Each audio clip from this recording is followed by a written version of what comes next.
Cetinjski manastir. Cetinjski manastir je najznačajniji spomenik grada pod Lovćenom, mjesto u kojem se odvijala i rješavala sudbina crnogorskog naroda. Podigao ga je 1701. godine vladika Danilo, rodonačelnik dinastije Petrović-Njegoš, nakon uništenja manastira Crnojevića.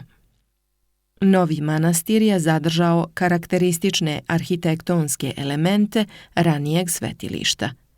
Nad ulazom u crkvu postavljen je ktitorski natpis Ivana Crnojevića prenesen sa starog hrama, a na apsidi ploča s grbom Crnojevića i duž južne fasade niz ukrasnih konzola.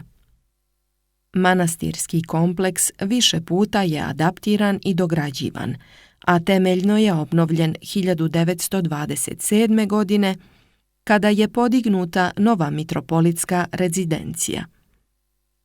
Jezgro kompleksa predstavlja crkva posvećena rođenju Bogorodice. U njoj su sahranjeni knjaz Danilo i veliki vojvoda Mirko, otac kralja Nikole.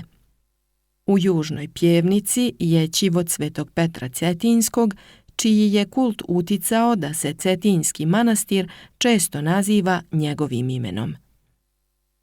Poslije zemljotresa 1979. godine manastir je restauriran, a manastirska riznica i muzeološki koncipirana.